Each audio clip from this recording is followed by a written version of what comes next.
আমি একো কৰিব নোৱাৰিলেও আমি সমূহীয়াভাৱে অভিশাপ দিব পাৰিম এই চৰকাৰখনক, এই বিধায়ক মুখ্যমন্ত্ৰী মহোদয়ক বা শিক্ষামন্ত্ৰী মহোদয়ক। আমি অভিশাপ দিলে আমাক কি ক'ব, এৰেষ্ট কৰিব নেকি? আমিতো একো কৰিব নোৱাৰোঁ, আমি সৰু মানুহ, কিন্তু প্ৰাণ খুলি অন্তৰ খুলি আমি অভিশাপ দিব পাৰিম। বহু শিক্ষকে আমাক মেছেজ কৰিছে, ছাৰ যদি আইনখন এনেকৈ সংশোধন কৰে আমি ভেকু ভাওনাডাল কৰিব নালাগে, নাটক কৰিব নালাগে, আৰু প্ৰাদেশিকৰ নামত নাটক কৰিব নালাগে। আমি শিক্ষানুষ্ঠানবিলাক দৰকাৰ হ'লে ভাঙি পেলাম, তালা লগাই দিম, আমি দৰকাৰ হ'লে হয় মৰিম। জানুৱাৰী মাহৰ 25 চনৰ জানুৱাৰী মাহৰ প্ৰথম সপ্তাহতে তেখেতে এটা ঘোষণা কৰিলে যে প্ৰাদেশিকৰণ কৰা হ'ব, আৰু আমাক ডিপ্ৰাইভ কৰি ৰখা যিখন 17-18 পদ প্ৰাদেশিকৰণ আইন, এই আইনখনৰ পূৰ্ণাংগ সংশোধন কৰিব। এই কথাখিনিত আমি আশ্বস্ত হ'লোঁ, আৰু আশ্বস্ত হৈ আচলতে ইমান দিন অপেক্ষাই কৰি থাকিলোঁ। আমি তাৰপিছত কোনো আন্দোলন কৰা নাই, প্ৰতিবাদ কৰা নাই।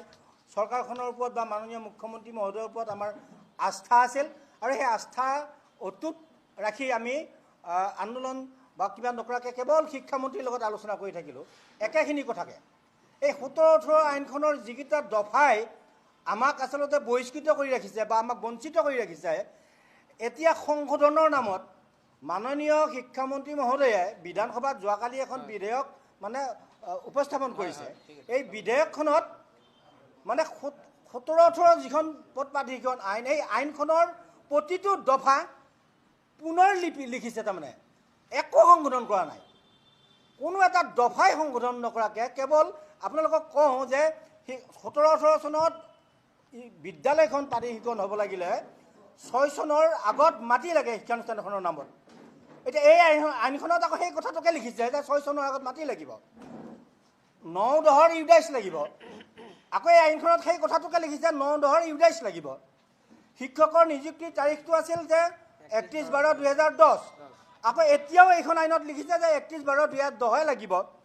তাৰপিছত ছাত্ৰ ছাত্ৰীৰ যিটো সংখ্যা, এই সংখ্যাটো হাইস্কুলৰ ক্ষেত্ৰত 25জন এপিয়াৰ হ'ব লাগে, এইবাৰ সেই 25জনে এপিয়াৰ হ'ব লাগে। LPMEৰ ক্ষেত্ৰত 30জন ছাত্ৰ ছাত্ৰী লাগে, সেই 30জন ছাত্ৰ ছাত্ৰীয়ে লাগিব।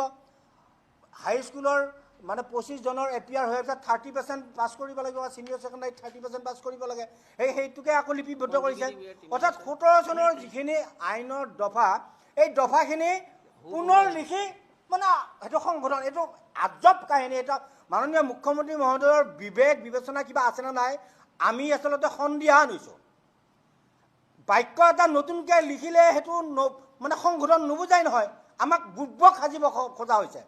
মাননীয় মুখ্যমন্ত্ৰী মহোদয়ে জানুৱাৰী মাহৰ প্ৰথম সপ্তাহতে তেওঁ চিঞৰি ফেচবুক লাইভত বিভিন্ন মিডিয়াত কৈছে যে এইবাৰ আমাৰ একেবাৰে শিথিল কৰিব, শিক্ষানুষ্ঠানখনৰ নামত কেৱল এখন কাগজ থাকিলেই আইনখন শিক্ষানুষ্ঠানখন প্ৰাদেশিকৰণ হ'ব। এতিয়া তেওঁ তাতে লিখিছে, আৰু মাটিৰ কথা লিখিছিল যে বসুন্ধৰাত যিসকলে এতিয়া এপ্লাই কৰিও মাটি পাব তেওঁলোকেও প্ৰাদেশিকৰণ পাব, কিন্তু আইনখনত লিখিছে যে 1/1/6 আগত মাটি থাকিব লাগিব, তেতিয়া শিক্ষানুষ্ঠানখনে প্ৰাদেশিকৰণ পাব। এনেধৰণৰ কথাবিলাকেৰে আচলতে ভেকু ভাওনা এখন আইন উপস্থাপন কৰিছে। আমি যোৱাকালি গধূলি মাননীয় শিক্ষামন্ত্ৰী মহোদয়ক লগ ধৰিছোঁ, আমাৰ গোটেই কথাখিনি কৈছোঁ। আমাৰ কথা হ'ল কেইটামান আমাৰ দাবী আমি দীৰ্ঘদিন কৰি আহিছোঁ। মাননীয় শিক্ষামন্ত্ৰী মহোদয়ৰ লগত 5 বছৰ সেইকেইটা কথাকে আলোচনা কৰিছোঁ, আৰু তাৰ ভিতৰত এটা দাবী আছিল যে মাননীয় মুখ্যমন্ত্ৰী মহোদয়ৰ লগত আমাক আলোচনা কৰাই দিব লাগে। মুখ্যমন্ত্ৰী মহোদয়ৰ কিয় সৎ সাহস নহয় আমাৰ এই সংস্থাটোৰ লগত আলোচনা কৰিবৰ কাৰণে আজিৰ তাৰিখলৈকে? আৰু শিক্ষামন্ত্ৰী মহোদয়ক বাৰে বাৰে কওঁ, আপুনি যদি নোৱাৰে আমাক মুখ্যমন্ত্ৰী মহোদয়ৰ লগ কৰাই দিয়ক। মুখ্যমন্ত্ৰী মহোদয়ে শিক্ষামন্ত্ৰী মহোদয়ে কিয় এই ব্যৱস্থাটো কৰি দিব নোৱাৰে? যাৰ ফলত আজি 17-18 থকা যিখিনি নিয়ম নীতি সেইখিনিকে বাহল ৰাখি পুনৰ কেৱল লিখি কৈছে যে আইন সংশোধন কৰিলোঁ। আমাক বুৰ্বক সাজিব খোজা হৈছে, এই শিক্ষক সমাজখনক বুৰ্বক সাজিব খোজা হৈছে। এনেকৈ বান্দৰ নচুৱাই দি আমাক নচুৱাই আছে দীৰ্ঘদিন ধৰি। আমাৰ আৰু 4-5 বছৰ বয়স আছে। ইয়াৰ পিছত যদি তেওঁলোকে চৰকাৰ যোৱাকালি গধূলি কৈছে এইবাৰ এইখিনি হৈ যাওক, তাৰপিছত আকৌ নেক্সট আপোনালোকৰ কাৰণে এমেণ্ডমেণ্ট কৰিব। মোৰ 55 বছৰ বয়স, তেওঁলোকে চৰকাৰ গঠন কৰি আমাক আৰু কেতিয়া চাকৰি কৰিব? আৰু কিমান দিন আমি যাতনা কৰিব লাগিব? তাৰপিছতে এই মাননীয় হিমন্ত বিশ্ব শৰ্মা মহোদয়ৰ মন গলিব, মানৱতা বোলা বস্তুটো হৃদয়ত জাগিব। তেওঁৰ মানৱতা আছেনে নাই? অসমীয়া মানুহৰ বিনামূলীয়া আঁচনি দি গোটেই ৰাজভঁৰাল উদং কৰিছে। ধাৰ লৈ অসম চৰকাৰখন জুৰুলা হৈ গৈছে। আমাক কিয় নোৱাৰে? আমি ভিক্ষা খুজিছোঁ নেকি? আমি 20 বছৰ 30 বছৰ বিনা বেতনে শিক্ষকতা কৰিছোঁ, এনে খোজা নাই নহয়। ভেকো ভাওনাডাল কৰিব নালাগে, নাটক কৰিব নালাগে, আৰু প্ৰাদেশিকৰ নামত নাটক কৰিব নালাগে। আমি শিক্ষানুষ্ঠানবিলাক দৰকাৰ হ'লে ভাঙি পেলাম, তালা লগাই দিম, আমি দৰকাৰ হ'লে হয় মৰিম, আন্দোলন নকৰোঁ, আৰু এনেকুৱা ৰাজহুৱা স্থানত আহি সমূহীয়াভাৱে আমি আত্মহত্যা কৰিম। আমি একো কৰিব নোৱাৰিলেও আমি সমূহীয়াভাৱে অভিশাপ দিব পাৰিম এই চৰকাৰখনক, এই বিধায়ক মুখ্যমন্ত্ৰী মহোদয়ক বা শিক্ষামন্ত্ৰী মহোদয়ক। আমি অভিশাপ দিলে আমাক কি ক'ব, এৰেষ্ট কৰিব নেকি?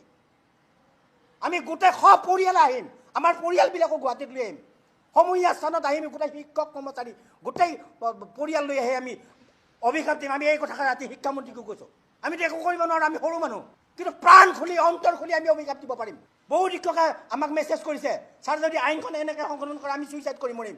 অপেক্ষা কৰি আছে কালিৰ দিনটোলৈকে।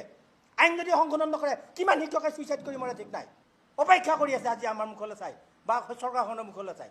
মাননীয় মুখ্যমন্ত্ৰী মহোদয়ে ফেচবুকবিলাকত বহুত মিঠা মিঠা কথা ক'লে কি হ'ব? কাৰ্যত কামবিলাক ভাল কৰিব লাগে। আমি কি বিচাৰিছোঁ? আমি এনেই বিচাৰিছোঁ নেকি? লাখ টকা বিচাৰা নাই নহয়, আমাক চলিবৰ কাৰণে আমাক উপায় দিব লাগে। আমি কোনো চৰকাৰী আঁচনি নাপাওঁ। আমাৰ পৰিয়াল কেনেকৈ চলিছে এবাৰ ভাবি পাইছেনে? মুখ্যমন্ত্ৰী মহোদয়ে এসময়ত কৈছিল যে মন্ত্ৰীবিলাকে যেতিয়া 50 লাখ টকাৰ মন্ত্ৰী বিধায়কৰ পত্নীবিলাকৰ যেতিয়া সাহায্য 50 লাখ টকাৰ সাহায্য পাতে ঋণৰ মানে কথাটো বিষয়টো ওলাইছিল, তেতিয়া মুখ্যমন্ত্ৰী মহোদয়ে কৈছিল যে বিধায়ক যদি হৈ নাহে তেওঁলোকৰ পৰিয়াল কেনেকৈ চলিব? এইটো চিন্তা যদি বিধায়ক মন্ত্ৰীবিলাকৰ কাৰণে আছে, আমাৰ কাৰণে কিয় নাই? আমাৰ কাৰণে চিন্তা কৰিব পৰা নাই। আমি 20 বছৰ 30 বছৰ বিনা বেতনে শিক্ষকতা কৰি অৱসৰ পাইছে সেইজন শিক্ষকৰ খবৰ নাই। আমি শিক্ষকতা কৰি আজি আৰু 2-3 বছৰত আমি অৱসৰ ল'ম, আমাৰ কাৰণে চিন্তা নাই। কিন্তু মন্ত্ৰী বিধায়ক যদি হৈ নাহে কি খাব? পেঞ্চন পাব, তাৰপিছতো তেওঁলোকৰ দুখ। সেইকাৰণে ঘৈণীয়েকবিলাকৰ নামত 50 লাখ টকাৰ সাহায্যপ্ৰাপ্ত ঋণৰ ব্যৱস্থা কৰিছে। আমাক 50 লাখ নালাগে, আমি কৰি থকা কামৰ মূল্য দিয়ক।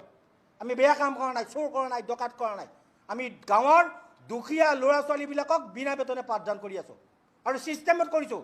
আমাৰ এই যিবিলাক পাৰ্মিশ্যন ৰিকগনাইজ 6 চনৰ পিছত দিলেও পাকিস্তান চৰকাৰে দিয়া নাই, বাংলাদেশ চৰকাৰে দিয়া নাই। মাননীয় হিমন্ত বিশ্ব শৰ্মা মাননীয় বৰ্তমানৰ মুখ্যমন্ত্ৰী, তেওঁ অদ্বিতীয় শিক্ষামন্ত্ৰী। আজি 30 বছৰ কাল তেওঁ অদ্বিতীয় হৈ আছে অসম চৰকাৰত। কংগ্ৰেছত থাকোঁতেও তেওঁ অদ্বিতীয়, বিজেপিত থাকোঁতেও অদ্বিতীয়। তেওঁ কংগ্ৰেছত থাকোঁতে দ্বিতীয় মুখ্যমন্ত্ৰী আছিল।